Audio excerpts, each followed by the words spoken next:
Hi, welcome to the Carnivore Stories podcast with me, Alyssa Grubner. The carnivore way of eating completely transformed my life, and it's stories just like the ones you'll hear on this podcast that kept me going every step of the way. I hope you're ready to hear an inspirational carnivore story. I know I am, but first, let me tell you about the Meat-tastic t-shirts I have for sale on my spring store. It's a great opportunity for you to become a walking billboard if that's what you're into. And it's a great opportunity for you to support your new favorite podcast. You can find a link to the spring store in my bio on Instagram at Meat, M-E-A-T, Mrs. M-R-S, Grubs, G-R-U-B-S. I'll also put a link to the store in this video's description on YouTube. So check it out and get some carnivore swag. All right. Welcome to episode 22 of the Carnivore Stories podcast. Today, I'm joined by Parveen Sangha. Parveen is 52 years old, living in Greenwood Lake, New York. She's an iridologist, self-sabotage coach, and she's currently training to become a Wim Hoff instructor. You can connect with Parveen on YouTube, Instagram, and Facebook at Parveen's Path. Thank you so much for joining me today, Parveen. Hi, Alyssa. It's nice to join your podcast. Yes, yeah. And for those that can't see or those that can see, you are absolutely beautiful. Oh, thank you. That's very sweet. Yeah. I think it's the gray hair. It's like working. I get more compliments now than I ever did with the dark hair. Yes, it is foxy, like for real. Yeah. No, thank you. So Parveen, can we start with maybe some background, what your lifestyle was like, maybe some issues you were dealing with in the past that led you down the path you are now? Sure. I guess, I never really paid attention to what I ate, and I grew up eating largely Indian food. So it was a lot of grains, rice, lentils. So we didn't have a lot of protein in our diet. My health issues really started, I think it was just a slow deterioration with multiple things that I was doing. Like I was a long distance runner at the time, and I'm sure that was very hard on my body after I've learned more about, what it does to your gut health. I was not eating a lot of meat at the time. And I think I had a lot of GMOs going into my system possibly, and a lot of grains, pasta. So I basically had a slow deterioration of my gut, and I developed leaky gut. And so through that, I started having significant food allergies. So anything I ate was causing me all kinds of reactions. Doctors basically failed me left and right. I was getting migraines. I even had to carry an EpiPen because some of my reactions were quite severe. And then I was having joint pain. I would crash in the middle of the day. I wasn't sleeping well. So it was just really slow deterioration. My metabolic numbers were no good. And so I think I went to paleo first, and I actually experienced a lot of success with paleo. Then I did autoimmune paleo because I discovered I had celiac and Hashimoto. So my thyroid function was also deteriorating over time. And after that, my body was actually responding really well to that. So I did heal a lot. I did a lot of healing during that time. And I was drinking a lot of bone broth and a lot of, things like kefir and kombucha, and just doing a lot of probiotics, like probiotics. And so I was doing really well. So I thought everything was great. I'm done. I've healed. And then maybe I guess 2 years after that, more issues started developing. My metabolic numbers were again moving in the wrong direction. My thyroid was not functioning as well. My Hashimoto numbers were out of control. They were extremely high. And so I happened to run upon a podcast with Sally Norton. Are you familiar with, or do you know who Sally Norton is? Yes, absolutely.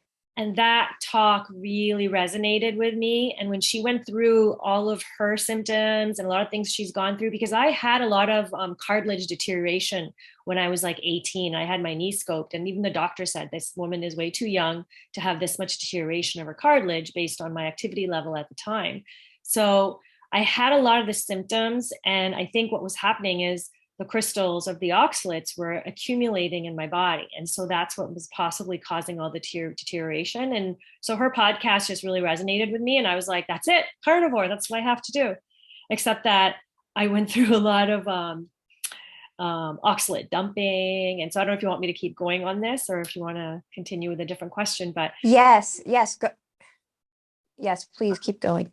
so I actually consulted with Sally Norton first. Like I did a lot of research. I listened to all of her podcasts. She offers so much information just from her podcast that really I was already doing everything I needed to be doing, but I just kind of wanted that reassurance from her that I was on the right path.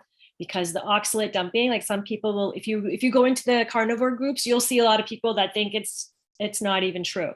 Meanwhile, there's people that are suffering extremely from it. I would be just having a great day, and then all of a sudden, boom, I would have a severe headache. It would start really light, and then it would just like this whole area was just increased pressure. It was so much that I couldn't even I had to lie down. Like it was really bad. And then I would get onset of symptoms that were like flu-like symptoms. So my body would have crazy body aches, and then I was just lost all my energy. Like it was debilitating. I had to lie down and just close my window, make the room nice and dark and deal with it. But I found Tylenol did help me, or no, it was Advil. I normally don't take it, but at that point I had to take something, and it actually did relieve the headache, which was really good. But so this, what she told me is you have to learn how to manage the dumping of the oxalates by maintaining a certain amount in your system. So I would have to slowly figure out the point and change where you're dumping oxalates. Like there's actually it's a pattern. It's a cyclical pattern, meaning you might dump every 3 days, you might dump every week. You have to sort of figure out what that pattern is for you. And the best way to control it is you have a little bit of oxalate in your diet, because once your blood is no longer flowing with oxalates, your organs will start dumping all the oxalates. And so she gives you some key supplements to manage that, some that dissolve the oxalates. And then when you feel like you're having an episode coming, you eat some oxalate, and that'll slow it down. So then, you pick your favorite food that you shouldn't be eating, basically. So I'd have like a little square of chocolate or 2 almonds or something like that. Okay. And it would work. You would be able to control the dumping, and all of a sudden your oxalates would be under control. So that took me like a year. I would say it took me a year to really clear it. I'm in my 5th year now of eating carnivore. So then after that, I would just have random episodes once in a while. I get they get in my gums. It's really weird. Like if I eat some oxalate, 2 days later, I'll dump the same oxalate, and I'll get extreme tenderness on my first bite. Like it'll really hurt. And then it goes away. And that was one of my symptoms prior to that. So now I'm pretty clear. So now I really just stay away from them. And I'm like 100% carnivore now. So it's been a really good experience for me overall. Awesome. So besides the oxalate dumping, I know that can be hellacious. I had one bout of like severe oxalate dumping, and I think it happens like every month or so. I'll just not feel quite right, and then I get crazy tartar buildup on my teeth like overnight. Like that doesn't usually happen. And that happens in a cycle. And so I don't know exactly when it happened or when it's going to happen, but I know when it is, I'm not feeling right. And I'll have a little bit of black pepper, just a little bit. And that seems to, that's interesting. Okay. yeah. Yeah. But it would be nice to have a little excuse to have a little square of chocolate. Yeah. Are you done, or does it still happen to you? It seems like, so the first time it happened, it was like 8 months into carnivore, and it hit me like a freight train. And that was really scary because it was like really hard for like a month. It was a whole month of this whole oxalate dumping syndrome, that my foot was swollen. I was walking with a limp.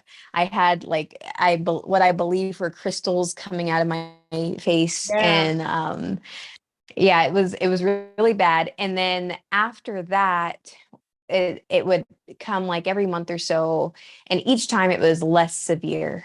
Like it was like Did you know about the oxalates when you were doing it, or did you discover it when you went carnivore? Yeah, so I I think I started learning about oxalates maybe a little before I went carnivore. So when I was low carb, and I wasn't experiencing any dumping then, but 8 months into carnivore, I did start oxalate dumping. I did not know what was going on at first. I kind of thought I had gout, but then with everything else going on, I was like, okay, well, this has got to be oxalate dumping. Right. Yeah, the crystals in the Yeah. eyes, a lot of people get that too, coming out of their eyes. People talk about it coming out of their skin, Yes. and like pull them out or scratch them off. So those, yeah, they're Yeah. little buggers. They Yeah. can do a lot of damage to Um, the body. absolutely. Um, aside from the oxalate dumping, did you have any other um, adaptation symptoms going to a carnivore Yeah. diet? When I first started, well, what I had to do is I basically transitioned by removing certain food groups each week. So, I took out all my grains and I took out all processed food and then all vegetables. So I would do it slowly in parts like that. My gallbladder was not used to eating that much meat. So for me to metabolize the fat was an issue, and I had really bad diarrhea. You never knew when it was going to come. You Mhm. basically had to sort of get used to the feeling. So, like, there's a big joke that some people will say, never trust a fart, because it's so true. So I had a few moments where, yeah, I found myself in some situations where I was like, oh no, I need a bathroom like now. So that, I would say, lasted about 5 months. I did take some support for that, which really helped, digestive enzymes. So that really helped over time. So now it's like rarely, like maybe once every 5 months, 4 months, something like that might happen, depending if I eat something too fatty. But I think my body is able to handle it now a Mhm. lot better. So that was really the only other problem. I didn't really have too many other problems after that. Like, it was basically just managing the oxalate dumping, and just being aware of what I ate. So if I ate fatty meals, I would sort of time it and not have them during the day and just have them at night. So that way, at least I was home, just things like that. Or I would cut back on the amount I ate and add more like a protein with less fat on it. But yes, that was really the only other Okay. issue I had. But I really thrive on this diet. I really do. Yeah.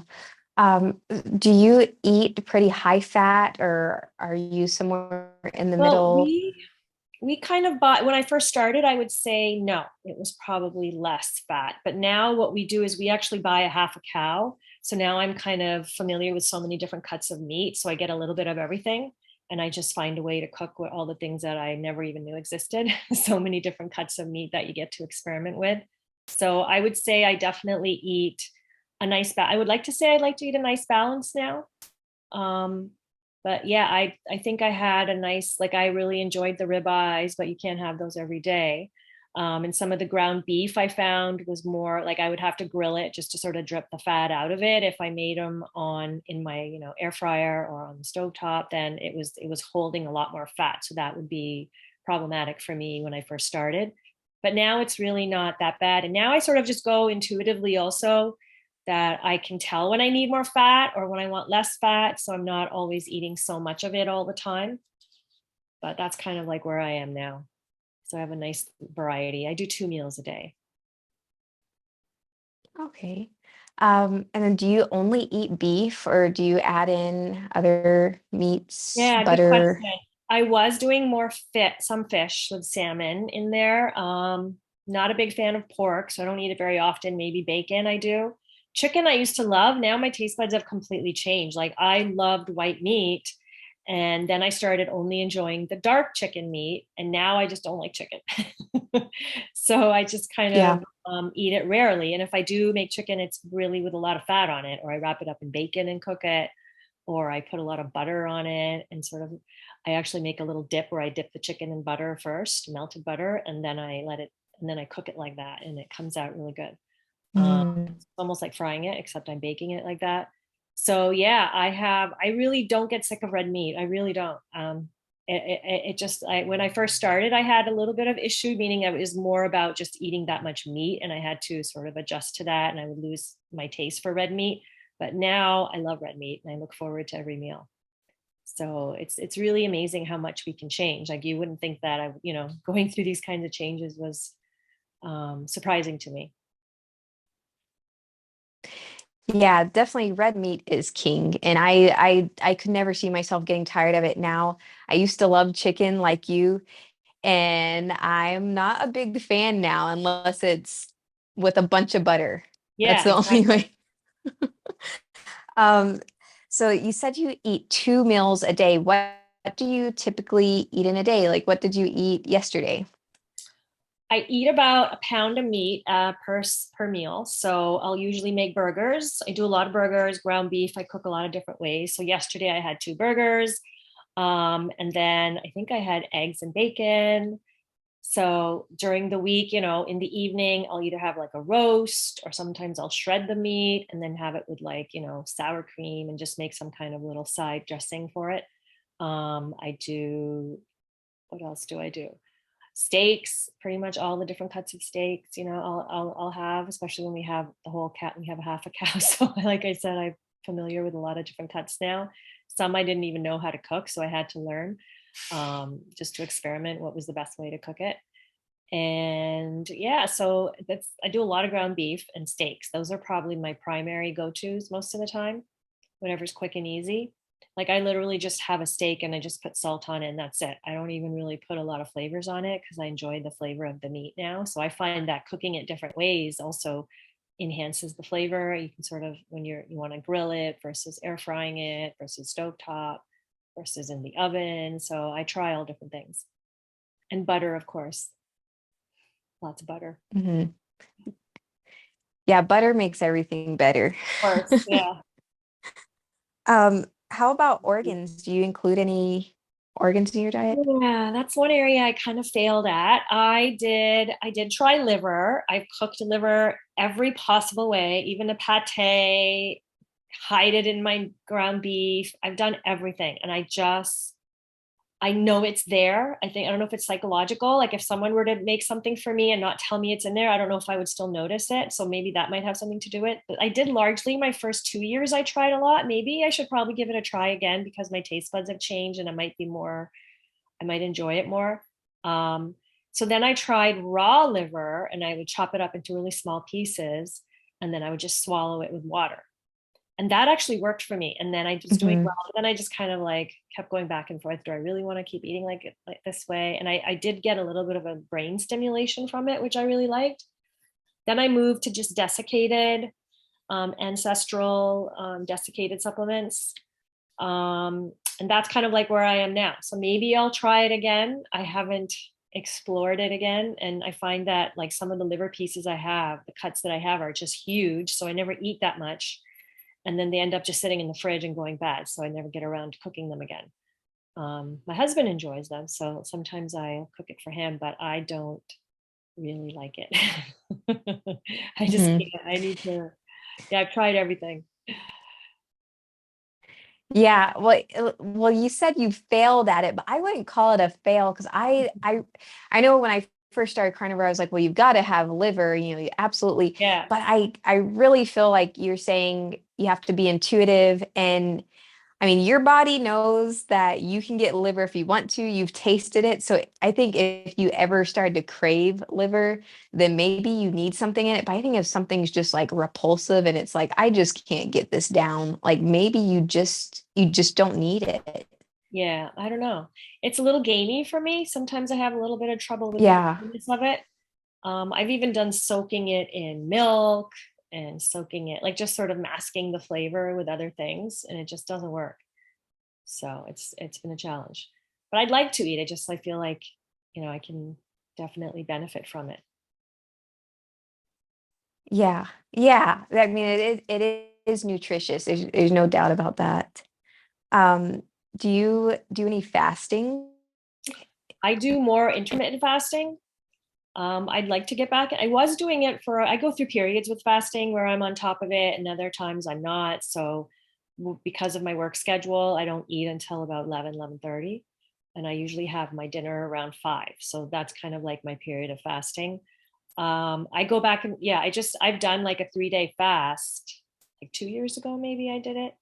That was my really first experience with ketosis too. I think I had a very euphoric experience. And Mhm. I did some breath work when I was at the 48th hour, and that just sort of put me into this euphoria. It felt so good. But now I would like to get back into doing at least 24-hour fast a little more consistently. But I do intermittently. Yes, I do the intermittent fasting, and I do have experience with it. I just have been not on top of doing it as often as I used to before. But there are definitely Okay. like if I'm going to break my ketosis, then I'll fast longer the next day just to get back right into it again. I find I get back into it pretty quick. So that's another bonus for me too. I can tell right away when I'm in it, when I'm not versus not. Awesome. Yeah. Can you talk about some of the other instruments you've used on this healing journey, like the cold exposure? Yeah, I kind of started both of them at the same time. I think I'm trying to think when I started. I started about 2017. I started the Wim Hof method. I started the cold exposure. Okay. Then the carnivore diet, I started in the spring of that same year. So and then I changed my hair color that year too. So it almost like the cold exposure gave me the courage to just sort of really uproot everything and try something different. The cold exposure, I had the same experience. I was listening to a podcast and I was going through my body was in flight. And I think that's another part of my story too, is that during my first marriage, my ex-husband at that time put me into flight. And so that's what really I think that really deteriorated my body also and my gut health, because I had a butterfly stomach forever. And so sometimes I'll Mhm. have little triggers that sort of activate it again.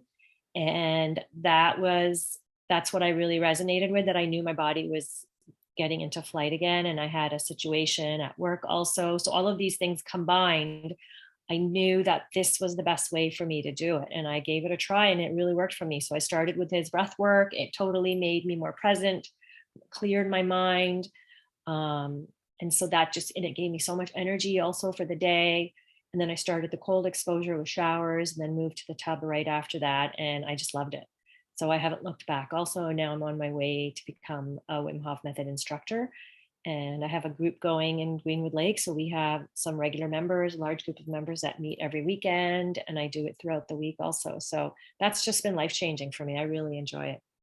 I kind of want to start podcasting with cold exposure people now, kind of like what you're doing, except talk about people's Yeah. healing journey when it comes to their cold exposure and why they got into it also. So it's quite enjoyable because everybody's got a story. Like very few people go into cold exposure that are just doing it for like recovery, meaning as athletes. There's a bunch that do it for athletes, but a lot of people are doing it for mental health issues or an activated autonomic system, lots of different reasons, and just personal, PTSD experiences that people are having. There's so many different stories. So it's been really good getting to know everyone in my group. Oh, that's so awesome. You should absolutely do your cold exposure stories podcast. I would listen because I feel like these stories are so powerful to really give people the courage to just go ahead and try it. Because cold exposure is something I'd like to get into eventually. I'm just really dragging my feet because I hate the cold. I feel like I've tried it in the past, but I haven't eased my way into it. I've just went and jumped into like a cold stream or Okay. took a really cold shower and been like, okay, well, that was really bad. I don't want to do that again.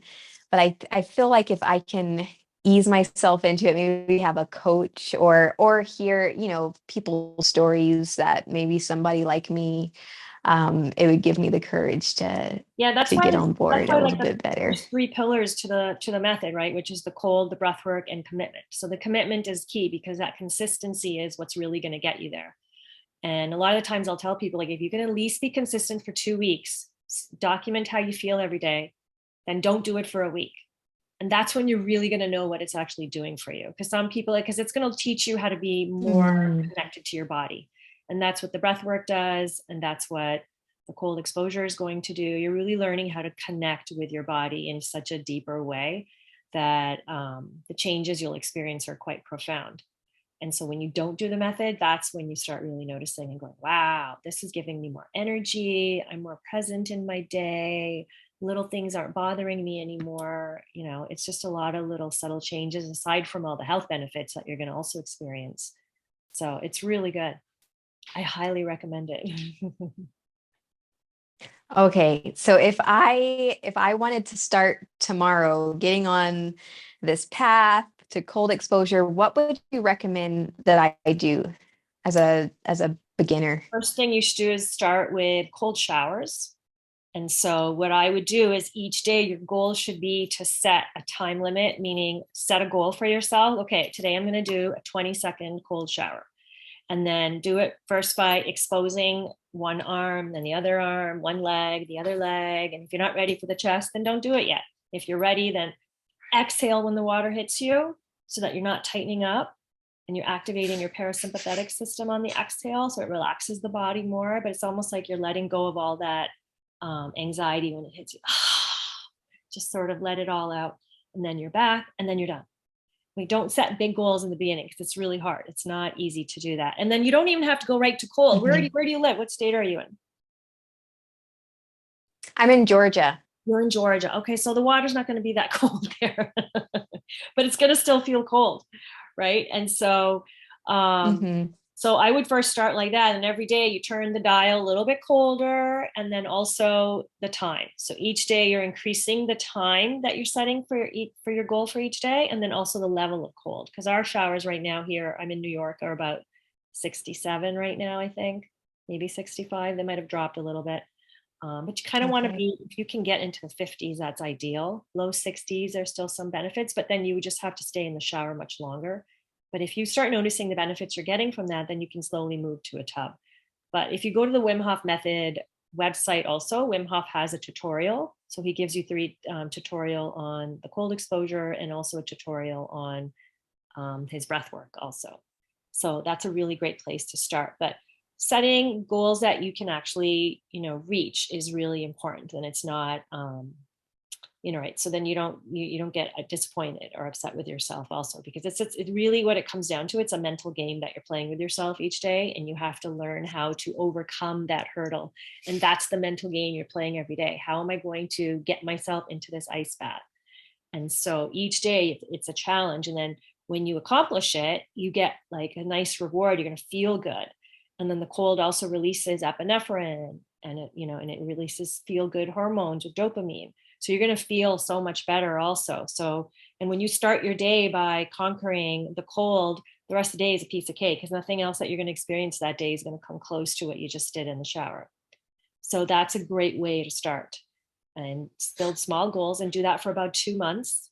And then you can start, get yourself a tub and then you'll feel motivated to actually do that, or attend a workshop, and you'll have an experience with the real ice bath and go through the proper training on how to do it. And then you'll see if it's for you. Because that's what I did too. I'm like, okay, I don't even know if this cold is going to be for me. I'm originally from Canada, so I should be. Like, as a kid, I loved winter, but as I grew older, we become used to the comforts of life, and we're not willing to go either way, too hot or too cold, right? We need everything right in the middle, perfect for us. And so what you're learning how to do is to adapt and to challenge yourself, because the health benefits are significant.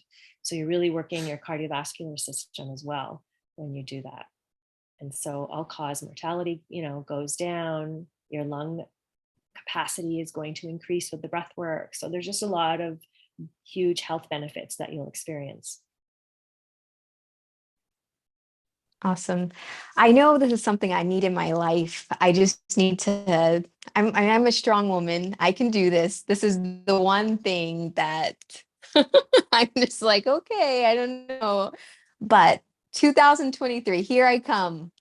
I'm going to do it. I'm going to start a little bit now before the end of the year, but I'm definitely going to make that a part of my life this coming new year. Always message me anytime and I can give you some pointers.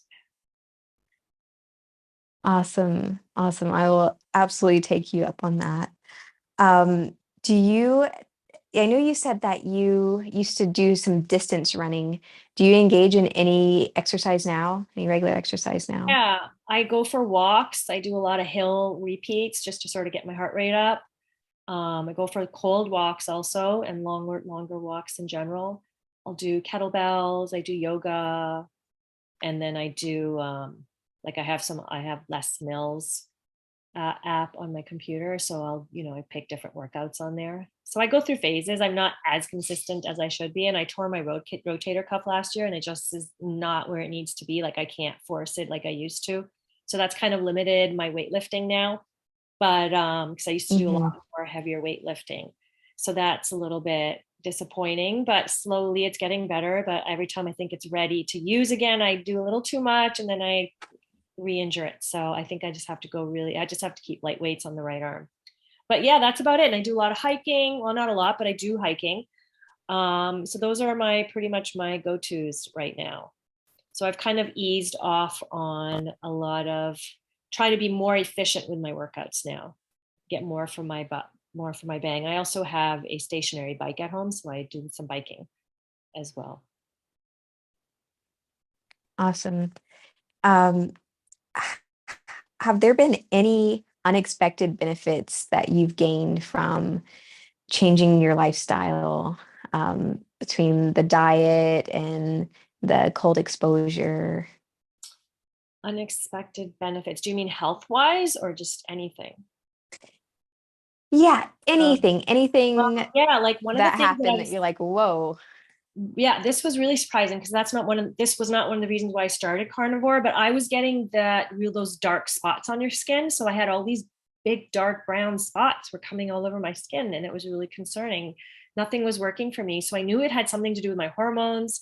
I mean, I have some hormone cream that I've tried in the past, but nothing was really helping. I did lemon juice and like there's a bunch of different things, but then I just kind of forgot about it and was like not really worried about it anymore, cover it up with makeup, but it was there and you would notice it. But when I went carnivore, it left, it was gone. It just disappeared. And one day I just kind of looked in the mirror. I was like, oh my God, my spots are gone. I didn't even like notice that they were fading because I just got used to them being there.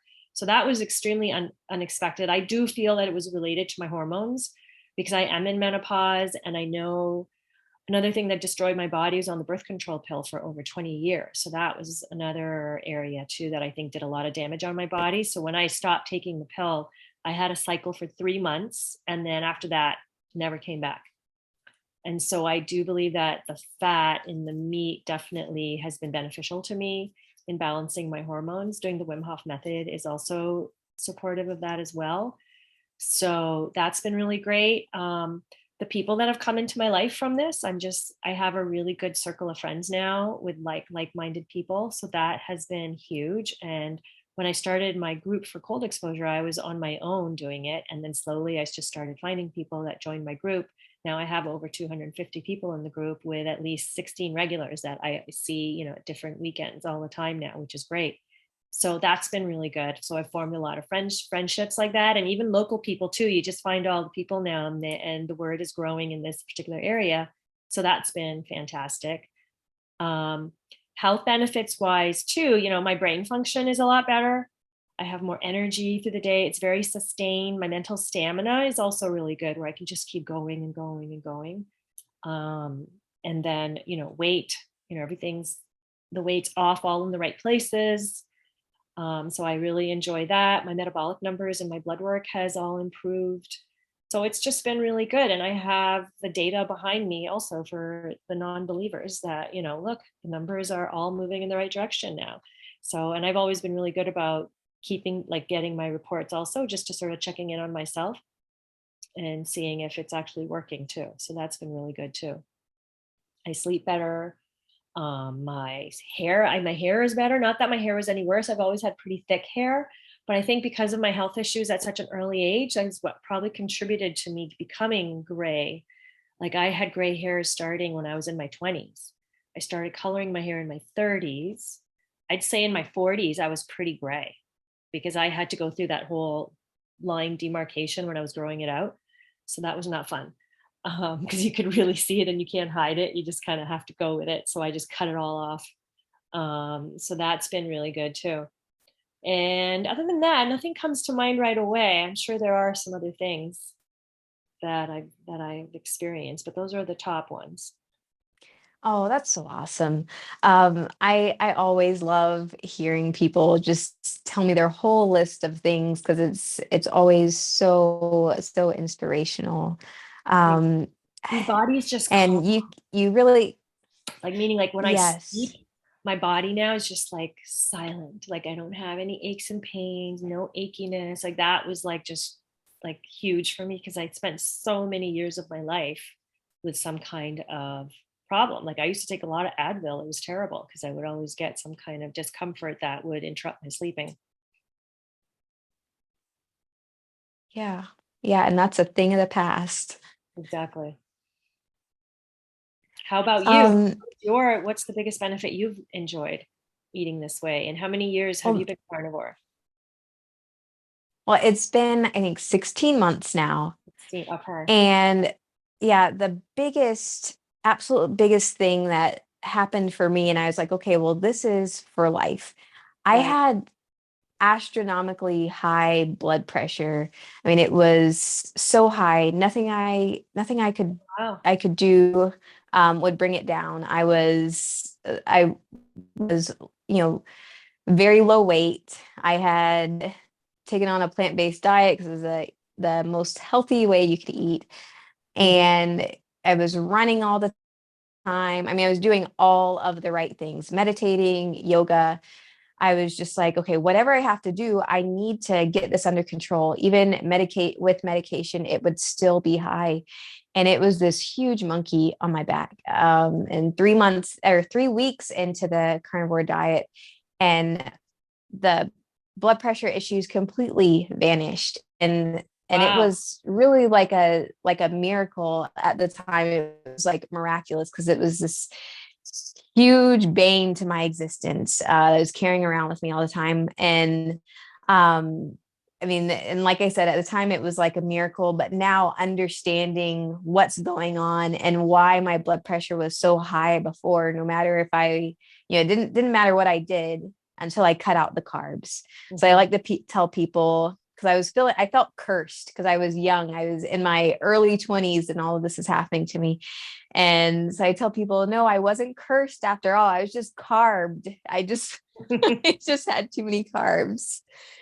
Um, and that's the biggest thing, but it's completely transformed my life. And there's so many benefits. My story is actually episode number 1 of the Carnivore Stories podcast. So if you want to Right. hear me go more into everything, definitely And give how that was a your listen. family for you? Like that Um, has been, how's your family like accepting it? Have you had any problems with that? Because I know a lot of people have problems like socially. And I know like for me, when I gave up drinking, that was one where I lost a few, not that I'd say I lost a few friends, but I was more like, I didn't go out as much because I knew the environment wasn't really going to be for me.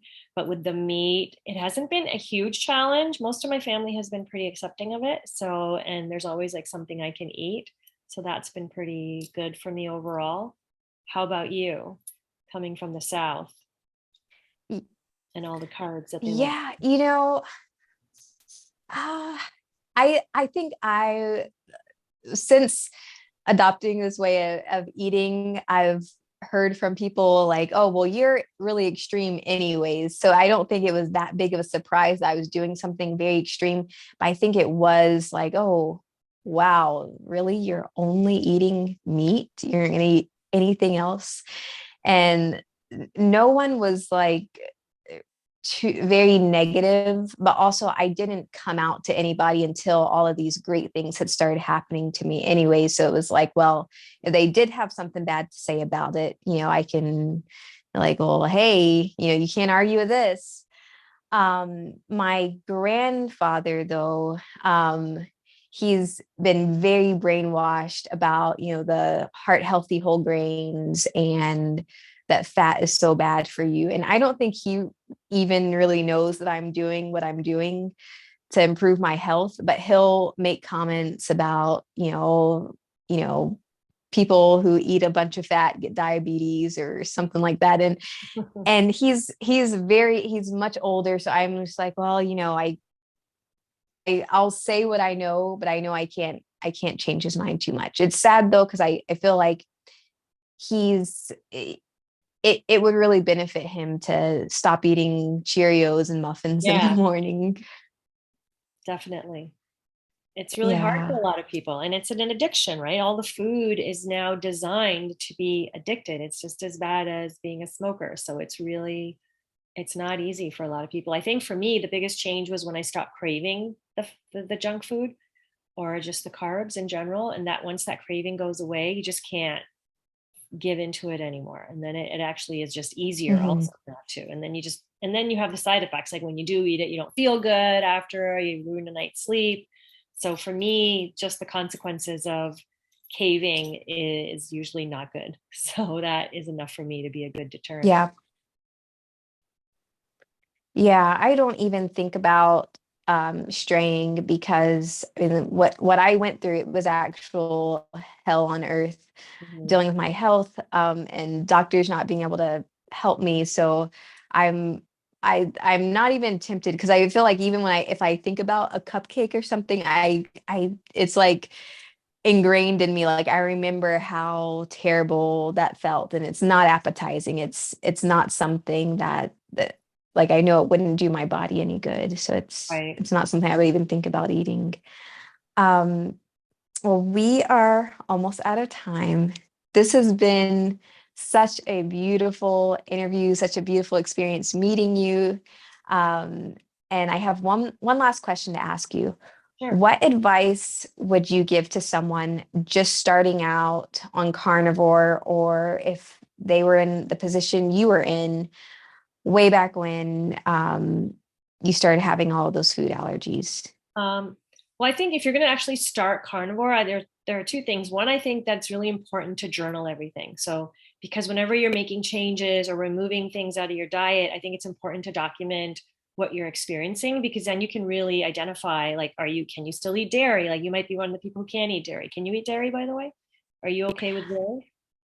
You I know, I can have dairy once a week, Okay. and I mean, I could have it every day, but I don't feel as good as I would if I, Because I do raw milk. yeah. I have access to raw milk here, and I do cheese. I'll do goat cheese and stuff like that. But I feel that when you remove food groups, like you should also document when you did it, or if you're introducing a supplement or anything like that, mark it on a calendar, because then it's really easy to go back and troubleshoot when you run into problems. So a lot of people don't do that, and then you're just playing a guessing game. And if you have it documented, it's really easy to identify, because you can say, oh, I stopped this, and now this is much better. So then you know specifically.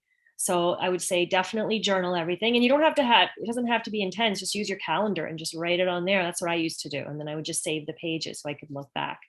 And the other thing is, some people can go cold turkey, others cannot. So I think I liked my approach for myself, which is just remove certain food groups and take it on a weekly basis like this. And then you still have that time to enjoy what you like. And as you slowly remove all the things that you can't eat anymore. But do it systematically. You don't have to jump into it cold turkey. Some people do great like that, others do not. So I think that's really important too. And your body best. So I think that is also really important, to just take it slow. It doesn't have to be so quick, and allow your body and time to adapt and adjust to the changes that you're making. And then reduces the suffering. For some, there's a lot of suffering, and when you transition, it's not easy.